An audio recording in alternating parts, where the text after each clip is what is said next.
Now I would like to introduce the first senior executive to our talks, Dan Bigu. Dan is the site vice president of Chernobyl Nuclear Power Plant.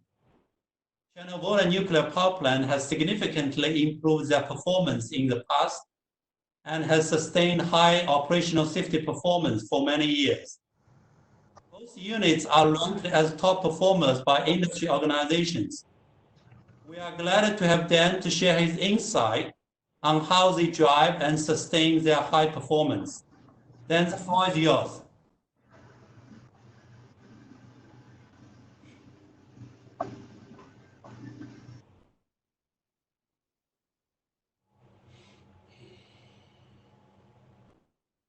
Hello, Dan. You can go ahead. Okay, hello to everybody. I'm very pleased to be invited by the IAEA to be a part of this webinar. My name is Dan Bigu. I'm Site Vice President in Chernobyl Nuclear Power Plant from Romania. The plant is somewhere east from Bucharest, about 160 kilometers from the country capital city, which is Bucharest, and about 60 kilometers from the Black Sea. The plant is on the Danube, and this is from the Danube we are taking our cooling water. Just a couple of words about the plant. We have here two units, two CANDU reactors. CANDU reactors each 700 electrical megawatts. The specific about CANDU is the fact that we are operating with natural fuel, and due to that we have to also use heavy water. Other CANDUs are in Canada, in Argentina, in China, Korea, India, or Pakistan. One of the particularities of our plant, of this system, is the fact that we are able to refuel online. We don't have to shut down every 18 months for other reasons, but of course we also have to do periodically planned outages. We started the first unit back in 1996, and since then we started the very important journey for us, journey to excellence. Finally, the plant was recognized as having an exemplary performance in 2016, and then we repeated this in 2019, where the exemplary performance has been recognized by WANO and INPO. We are members of WANO Atlanta Center because CANDU is a Canadian or North American design. Can we go to the next, please, Fuming? Okay, go ahead. Thank you. It's a very challenging topic that I received from my old friend Fuming. We worked together before in a couple of missions. Probably the things that I will mention here are now amongst your preoccupations anyways. I'm sure that there is almost nothing new that I will tell you. However, after the Fuming asked me to prepare for that, going with my couple of colleagues, going through the elements to present this topic, I realized that it was pretty helpful for us. So I hope at least going back and to recap all these, we provide a good opportunity to streamline our, let's say, efforts towards nuclear excellence. One of the elements of how to improve the performance to a top performance is set your vision to be amongst the top, or at least to have within your vision the declaration like that.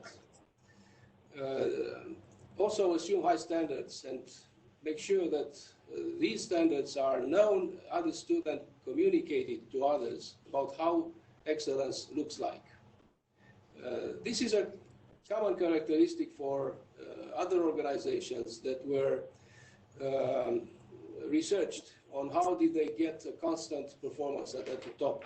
And they displayed high performance over decades by having this long-term vision and assume high standards of excellence. We have to realize that our industry is a very open one, and this is how we take the benefit of being inspired by their results and by their efforts too.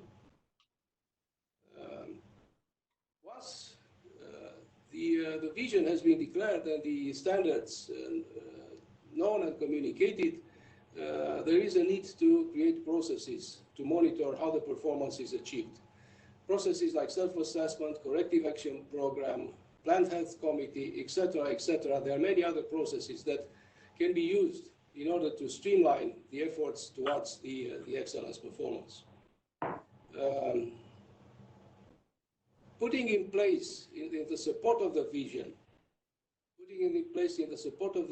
a 5 years, at least 5 years development plan on major areas like organization, how to operate the plants, how to train people, how to maintain your qualification, how to ensure that the equipment performance is at high standards, and finally, how to ensure economical efficiency would be of a big and a very important benefit.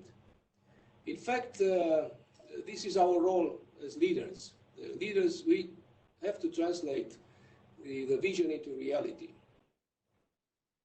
It's true that the vision and all these, once they are established, they will not prevent us from having short-term failures. Obviously not. They will come. But however, having long-term vision, long-term objectives, implementation plans, it will help us not to be blinded by the shortfalls, by the short-term failures that everybody will suffer from.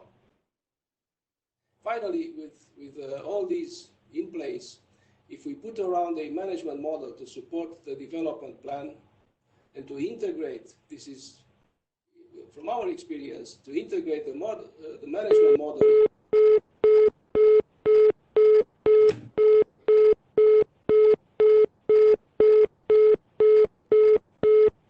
Hello? Okay, I think we've lost someone is dialing. Just continue, please. Is that okay? Yeah, go ahead, please. Okay. So the most important is once the management model has been created to support the development plan, to have embedded in it the vision, the objectives, the performance indicators, etc. Once we do that, if we are able to integrate the management model into day-by-day work system, that would be another important step to success. About the standards, high standards in all areas of plant activities, they are available in the industry. If you ask yourselves what are these, they are available in the industry. I'm sure that you are aware of the guidelines, the agency guidelines on high performance, and also the WANO IMPO performance objectives and criteria, documents that define on functional areas how are or where are the excellence. Yeah, where is the excellence? One step further is to set your performance indicators at the excellence level. If the indicators again are green for more than 100 days, the good thing to do is to change the target. Setting the performance indicators at the excellence level is something that we all can do, looking around us, having examples. The IAE and WANO or IMPO, they can support us, indicating who are the best performers around us or in the world. And we can inspire from them, from their experience, setting our performance indicators at their level. Again, if a green indicator is green for such a long time, what does it tell us? What improvements can we take from a green indicator? This is why it's important once, and this is something that we started to use. If it's green for more than 100 days, let's change the target. In our plant, each department is annually issuing an improvement initiative plan. It is in the support of the 5 years development plan.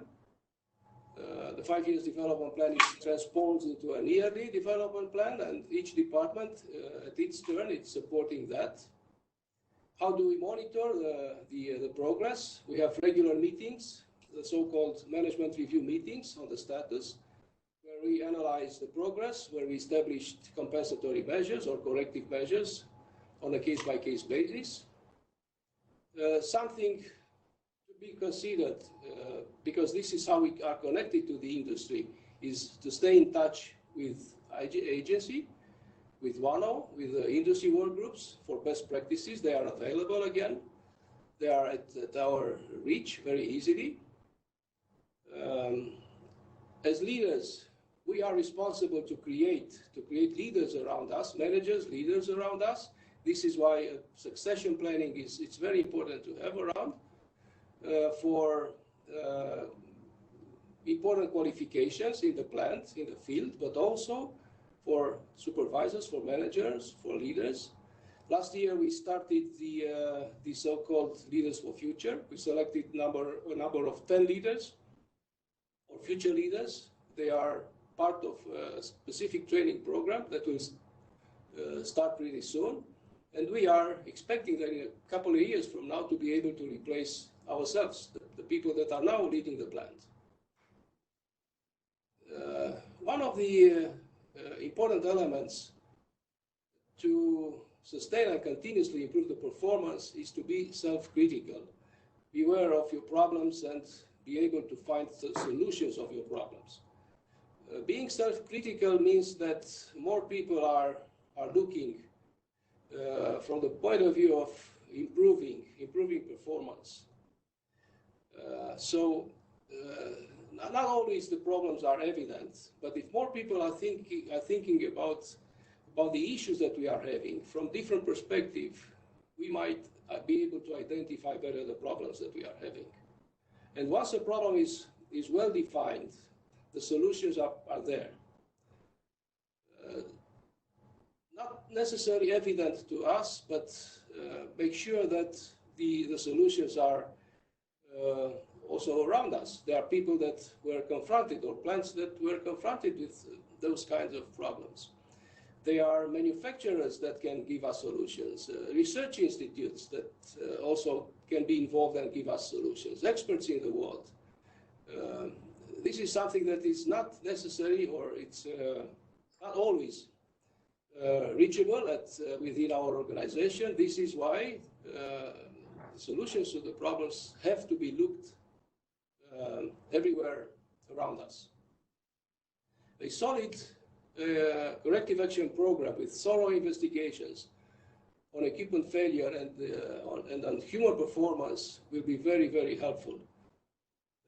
Through the years that we've gone through in the last 10, 15 years, we learned a lot from not those thorough investigations. We had repeated events, and we realized that this is not what industry excellence means. This is not what public expectations are from us. And this is why we went to training, we trained our people, we became more critical, more self-aware, and we think that we have improved from this point of view. Of course, this is not the end of the road. We should not forget that as leaders, we lead, but also we learn day by day. This is something that we have to do. Another element that I would mention is to have a sound independent oversight. By independent oversight, what we mean here is that there are people from the plant with experience, people that have good eyes. They can see not only problems in the field, but problems with the organization, problems with the thoroughness of our thinking, and finally being able to come to you as a leader and tell you the truth, even though you don't like the truth. And this is one of the attributes that we, as good leaders, that have to be trusted, is to show that we want to hear things that we don't like to hear. Just one more word about how important is the OPEX, the Corrective Action Program, is the current experience with this virus. Look to how engaged are many organizations in the world to exchange experience and to improve our response to this pandemic problem. Also, from the point of view of the Corrective Action Program, maybe we can go back one slide. Yes, to the third bullet from the bottom. A solid Corrective Action Program is also a program that leads you to look at the aggregate impact.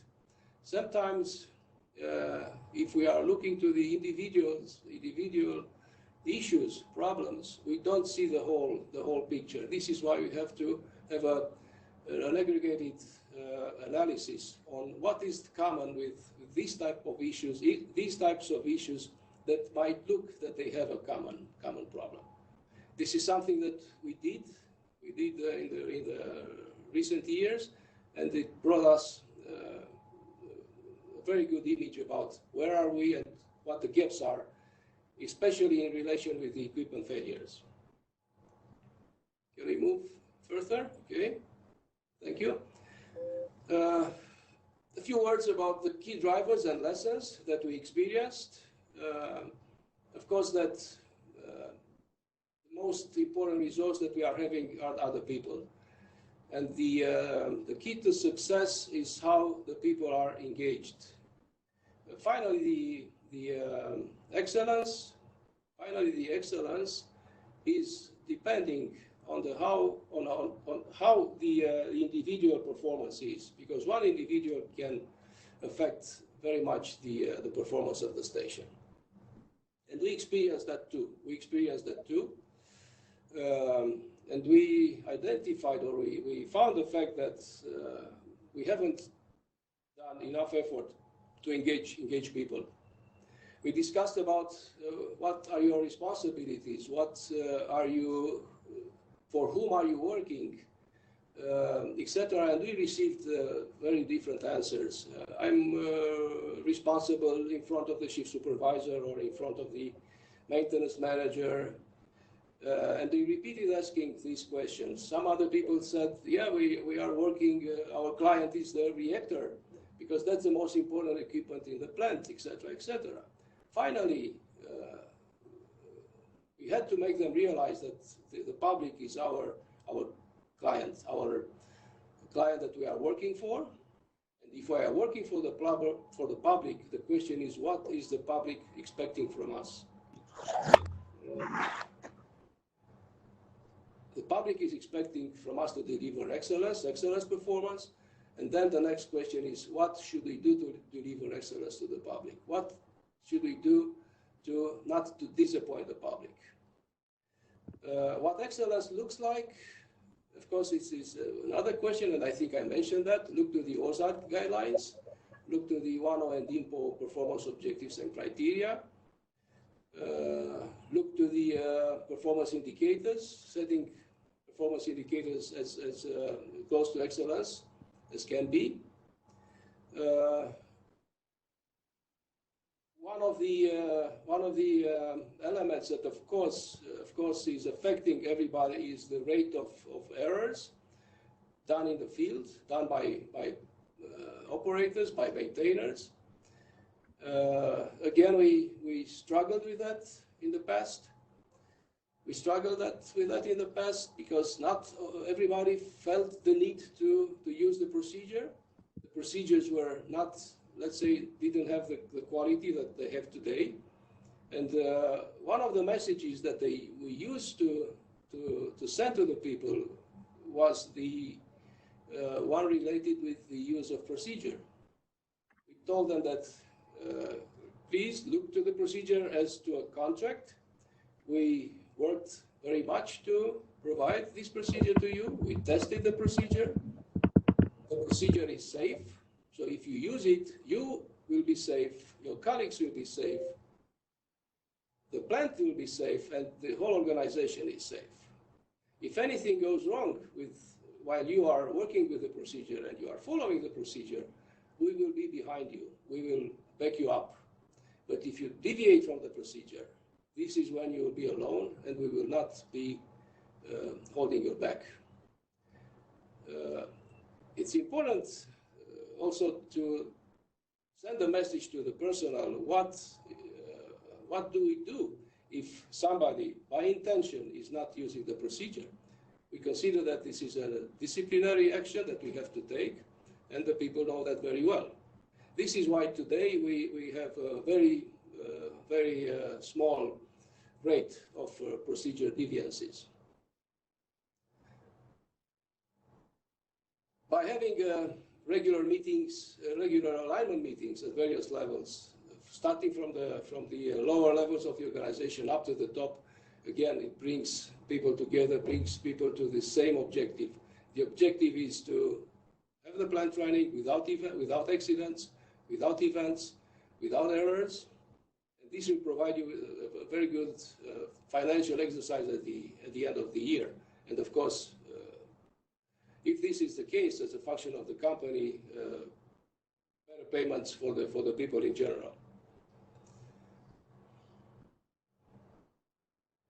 An important element in reducing the error rate in any organization is to efficiently use the error-free tools, rigorously and efficiently use the error-free tools. You are probably aware of that. I'm sure that you are using those. I remember that not very long ago, a couple of years ago, I heard in an important meeting somebody talking about how to use the most important 5 of them. If you take an exercise, there are around 12 error-free tools that can be used in the industry. And if you make an exercise with your people, what might happen if you don't use any of the others and you are concentrating just on a set of those, an elective set of those, you will realize that the risk will be more than in the case that you are using thoroughly all of them. So if properly known and used, the errors are cut significantly by personnel. It's a matter of exercise. It's a matter of doing training. We set it up in the training areas, parts of installation where we take people. They are called dynamic learning activities, where we send people and exercise the way that they have to use error-free tools for maintenance, for operations, for other groups that are working in the plant. So now it became as a second nature for them. I think we have one more slide. External training sessions and peer reviews. This is an important element that we used. We used to raise the level of the organization, of our organization. We used many opportunities. Of course, I cannot say that we used all the opportunities, but many opportunities to send people outside for training. By hearing with their ears, seeing with their eyes, workshops organized by IEAE, by WANO, IPO, or other external organizations where they are delivering training, seminars, workshops, etc. It's very, very important. We also brought here in the plant, because you cannot send too many people outside, but we can bring here in the plant, we can bring people from this organization, and they will present their seminars, workshops to many people here. Of course, we can bring 20, 30 people in the classroom. Some of the people that will be in the classroom always will be people from the training department, and they will take over the preparation of the course, and then they will continue to deliver within the plant. This is how we trained over 400 people in the plant for different layers of managers: first-line managers, supervisors, plant manager, development seminars, etc., etc. And This is very important finally, because you have a lot of expertise that you can rely on. Absorb, as I said, absorb the information from these courses and create your own courses. One of the tools, or one of the ways to train people is to send them in missions, review missions like Ozart and or Wano missions. By seeing or working along other experts in those types of missions, they will come back with a huge experience. And this helps us in our preparation for the future review meetings that we are having. We recognize the fact that there is no other industry, or at least we didn't see any other industry where you can learn so much from the openness of all the members or the plants around us. This is very highly rewarded and appreciated by learning from other experience. Of course, that it's best being self-critical, being challenging. In a high percentage, you are able to anticipate and identify your problems. However, there will be instances in our life. Life is brutal sometimes, when the problems will find us and events will be produced. This is a given. And we all suffer from that.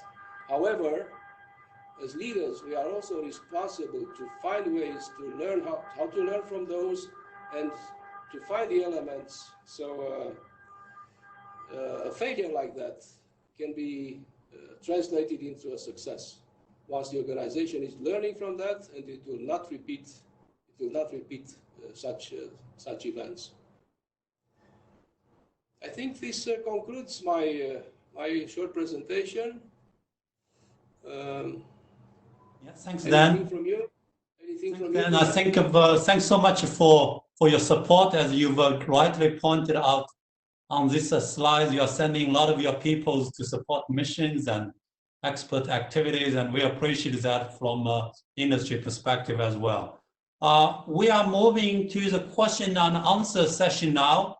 So before you open your microphone and asking question, because we have close to 100 people participating, I understand there are some large meeting room with the facilities open, like in Thailand, they have probably 15 people in a meeting room joining us. So let's do in an orderly way. There are two ways that you can ask a question. One is you send a question to the host by the following way. You see the chat box there, and then you click on my name, the host name, and then what you do, you type your questions under that. This is one way. Now, another way to ask question is you click on the participant list, as I indicated here. You raise your hand, and I will hear a click of tone. Then you will be taking the queue in line, waiting to be called. We may not be able to get all the questions, but we will try to cover as much as possible. So the floor is open for questions, and I'm monitoring the chat window, and I'm monitoring the raise hand window as well.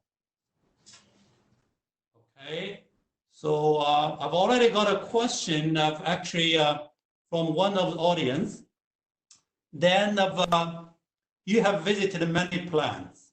Now, many of the plants taking similar actions. One of the things many of the plants do are management models. Many plants has management model. What is the unique things that you have done in your plant to make sure that your management model is producing the result that you are expecting to produce? Yeah, I don't know if it is unique what we've done, but I didn't see in many of the plants that I've been there, I didn't see clear elements or evident elements that the management plan was transposed in the day-to-day business. So if you create such a model where you define principles, where you define the areas that you want to cover, maybe you remember from the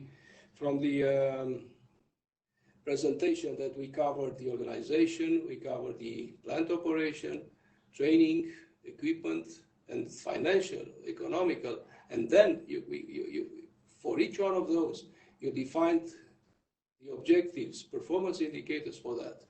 And then you put the processes around these objectives to make sure that you are adhering to those, that you are fulfilling those with responsibles, with target dates, etc., etc. And you monitor that on a continuous basis. And meanwhile, you take compensatory actions or corrective actions to do that. Using your corrective action process, then you have much more chances to fulfill the objectives.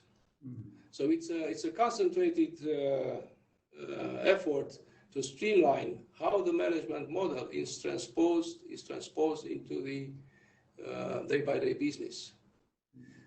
One of the elements of the management model is the so-called ACEMAN. This is at the individual level, where you declare that you don't want accidents, you want dose control, you want to maintain your qualifications, you also want to avoid repeat works.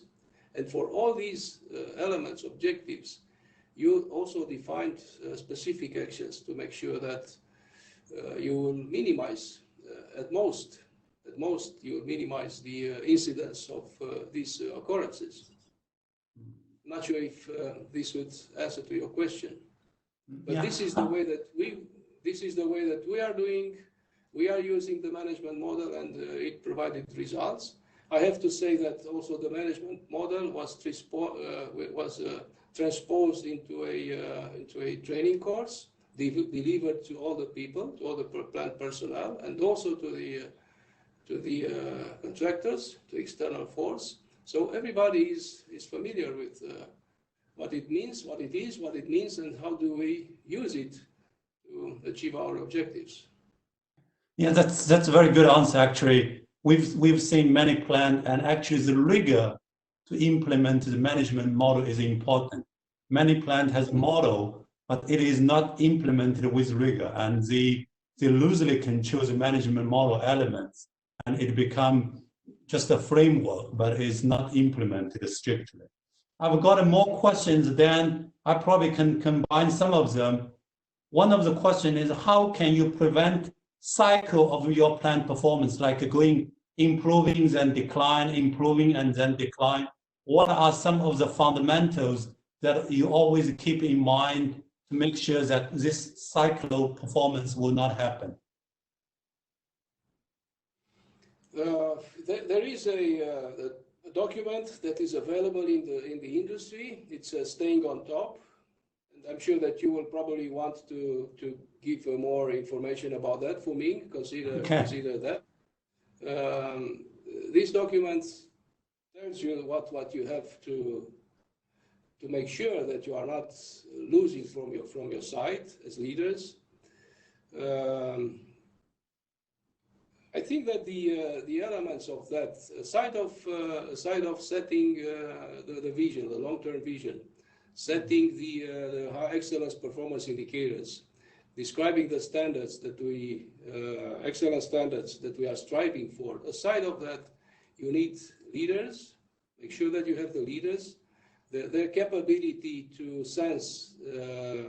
It's not only for the leaders, but for the lower level of management, to sensitivity to detect problems, to ask difficult questions, and to make sure that by all what you do, by your year-by-year objectives, you are striving for improvement. It's a continuous improvement journey that you have to assume year by year.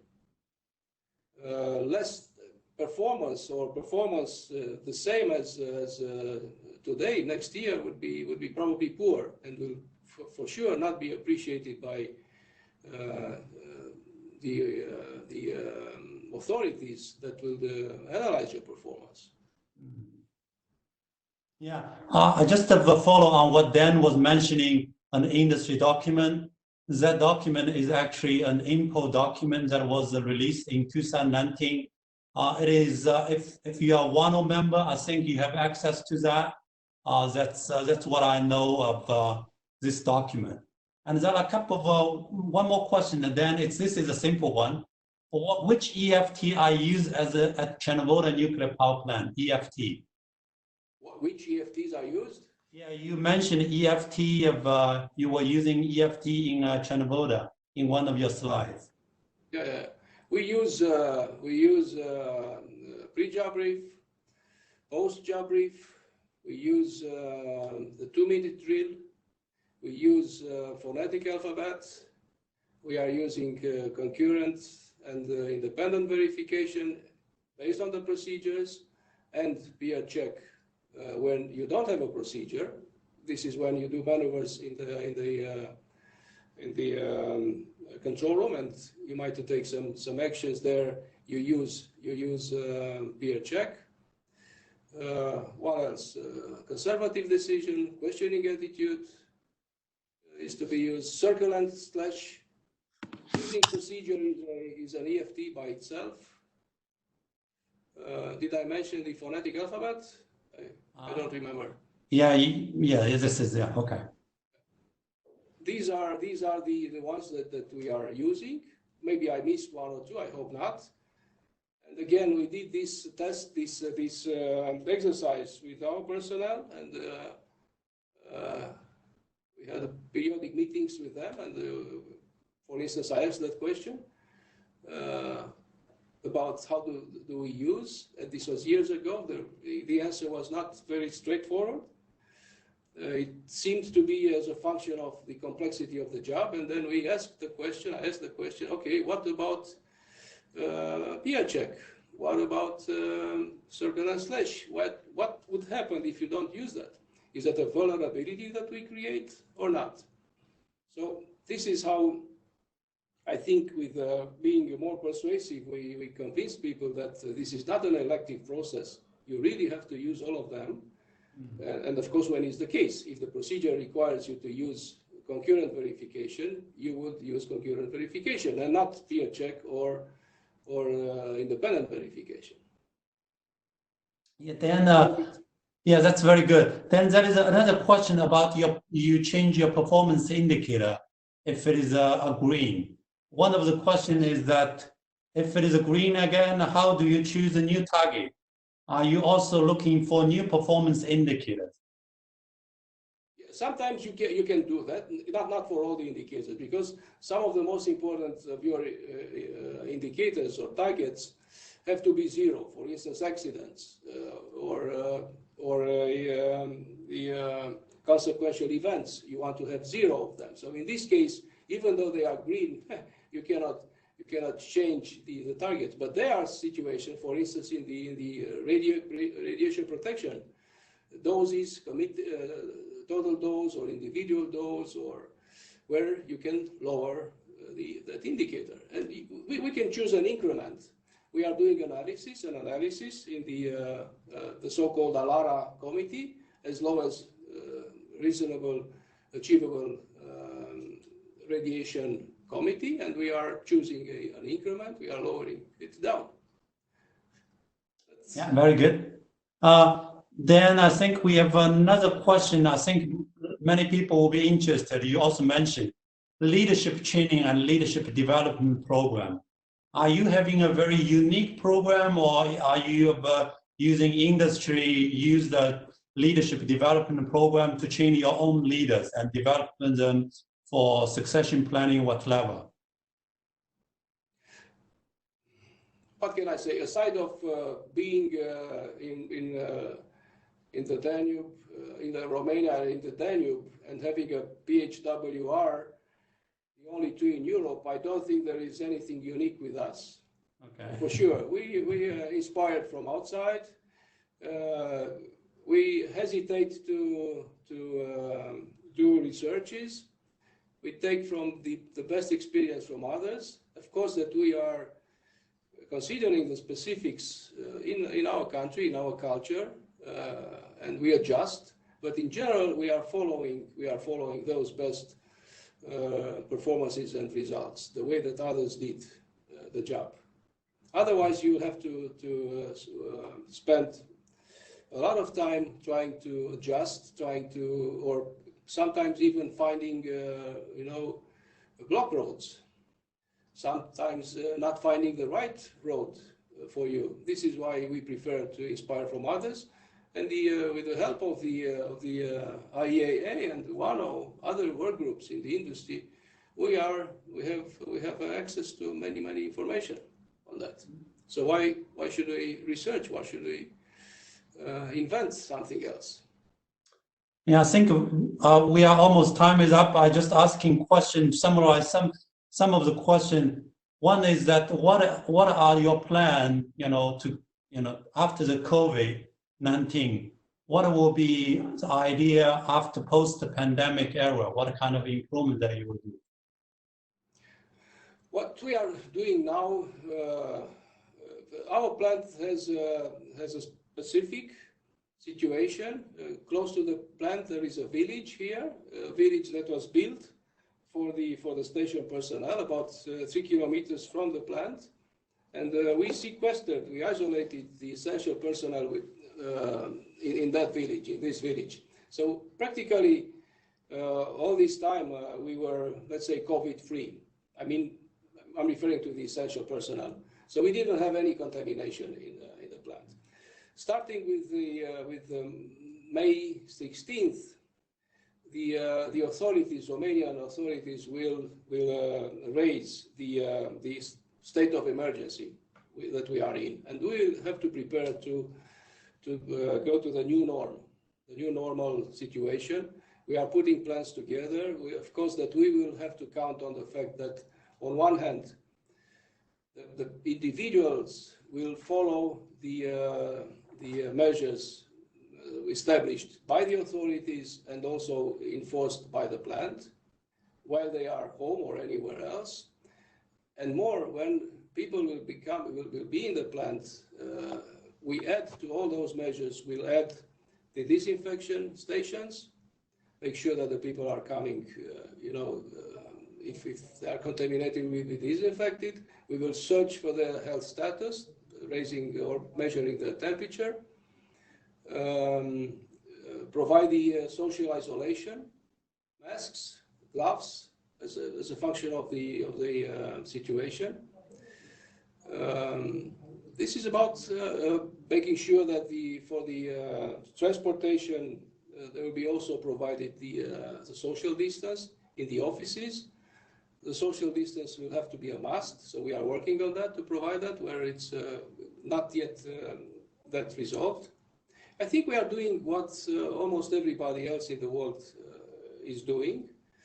Keep in mind the fact that we are coming with the essential personnel, we are coming from a COVID-free to a situation where this could be possible. And this, I think, will be harder for us to manage. It will be harder for us to manage because of more restrictions from our point of view in comparison with what we did so far. And that's a challenge. We consider that it will take about 1 month before we will be able to ensure that all these measures are in right order, and we will have more reasons to believe that the second part of our, let's say, experience with COVID, after the measures will be raised by the authorities, however, the COVID has not yet disappeared, will be successful. Being also in touch with the other plants, I have a teleconference weekly with the COG members, Candle Owners Group, and also with the WANO Atlanta Center, inspiring from their experience would be an important asset for our future success in managing this situation. And yes, thanks, Dan. Yeah. Very well. Very good. I think it covers most of the actions that our plans are taking worldwide, and congratulations as well that you maintain a COVID-free on your side. So we probably will conclude the question and answer session here. For those that we have not able to answer your question, you can send an email to me and we're trying to get it back to you. So to conclude, actually, we have a proverb that actually covers what Dan just said very well. When you set high standards, you may achieve mediocre performance. When you set mediocre standards, you may achieve low performance. And when you set low performance, nothing can be achieved. Therefore, it is paramount important for us always to learn and benchmarking with each other and the top performers. I think throughout today's talk from Dan, I can sense a strong, proud, but not satisfied tone. And this is a good example of how the senior leadership team is paying attention to all these details to make sure that their message is received and perceived in a way that is aligned with the plant culture of continuously elevating their expectations. Our industry is safer today than yesterday and will be safer tomorrow than today with our collective effort of spreading what excellence looks like and how to achieve excellence. With that, our special thanks to Dan for sharing your insights and your success story. And thank you all to take time to join this webinar. We wish that some of these insights will support and accelerate your journey to excellence. We will also capture some of these insights into our future revision of IE safety standards as appropriate. And thanks to the support of IE Senior Manager to the talks on operational safety. These talks are open to all and for you all. And we invite all of you, when you have a success story, an excellent story, you're sharing on this platform and you're benchmarking with each other or these top performers. And please give feedback to us on how we can better serve you. And stay tuned for more talks, and we are planning more talks with other keynote speakers from different regions and areas to share their insights. Our virtual meeting room will be kept open for another 15 minutes. I know some of you may have known each other from other occasions but haven't met for some time. So I will keep this virtual meeting room open. You can now open your audio, your video, and you can add someone that you want to talk to. But the formal part of this webinar is over. Thanks so much, and stay safe, stay well, and good evening, good afternoon, and good day for all of you.